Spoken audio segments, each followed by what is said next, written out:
aveți voie nici măcar cu bicicletele pe aici. Sigur? Nu. La legea spune că cu bicicleta ai voie pe pista de bicicletă. Nu e. Legea spune că de la 14 ani ai voie. Aveți voie, dar nu să faceți o ridicați spațiu public, nu e spațiu copilor dumneavoastră.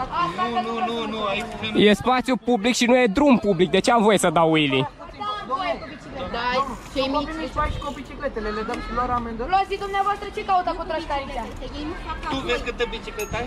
Și ce contează? Păi și de ce faceți diferențe între copii și noi? Legea română Doamnă, face. nu face nimeni, că poliția ne-a luat de atâtea ori. Nici copii, dacă ar fi nici copiii dumneavoastră n-ar avea voie, chiar dacă se plimbă. Nu, e diferență.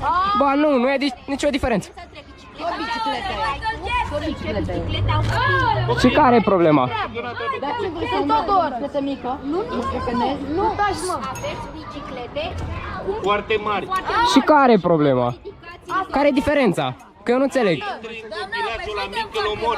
Dar nu-i Și e vina mea că se bagă el în fața mea? că n-are voie să meargă pe o roată și să sară pe seleția. Tu ai jurat? Și care e problema? Da. Da. Nu dați. De ce ai... Nu, dau de ce ai înjurat? Păi dacă mă scoateți din sărite... Nu am înțeles, te rog frumos, acum înjură. Cum ai înjurat? Păi de ce? Ia înjură-mă cum ai înjurat atunci. Nu, că nu. Înjură-mă. Păi de ce să mă înjur? Să te filmezi și eu înjură-mă, ia. Păi de ce să înjur? Nu, lasă că nu stă nimeni. Ia înjură-mă. Da, păi de ce? Dacă mi-ai zis că vrei să rup gâtul, dacă tu mi-ai zis că vrei să rup gâtul, ce ai fi vrut să zic? Înjură-mă. Nu, ți rupeai tu gâtul. Și tu de ce trebuie să comentezi?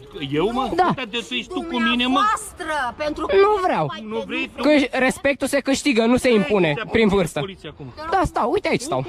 Da, uite așa stau. Uitați, domnul, băiatul stă neobrăzat. Bă, bicicleta mea! Bine, stau aici. Ia înjură-mă, nu mă înjuri? te-ai ridicat în Păi două ce? roți. Nu mă înjuri? Cu morți în mătii, bă, tu cunoști pe mama, mă? Și care e problema? Tu o cunoști pe mama? Dacă tu zici că vrei să rup gâtul. Înjură-mă, mă. Dacă tu zici că vrei să rup Mă gâtul, înjuri? Mă înjuri? Hai, înjură-mă. păi de ce comentezi Mă aiurea? înjuri, mă. Bă, tu de ce nu mă înjuri acum? Ia Păi înjură-mă. dacă Ia comentezi înjură-mă. aiurea, Ia păi dacă înjură-mă. comentezi aiurea, Eu comentez aiurea, ia da, înjură-mă. tu ai Înjură-mă. comentat, nu eu. Ia înjură-mă, Tu ai mă. început, nu eu. Ia înjură-mă. Tu ai început, nu eu. Vă rog, care e problema? Păstrați, vă rog, distanță. Eu? Păstrați distanță. Da, eu sunt la distanță. Nu, păstrați distanță. Ia, tu cine ești? Eu? Cine vreau? Păstrați Da, distanță. hai, tu cine Da, ești? păstrați distanța. Eu sunt Cichician. Mă, Păstrați duci și tu? distanța. Dați la distanță. Nu, păstrați distanța.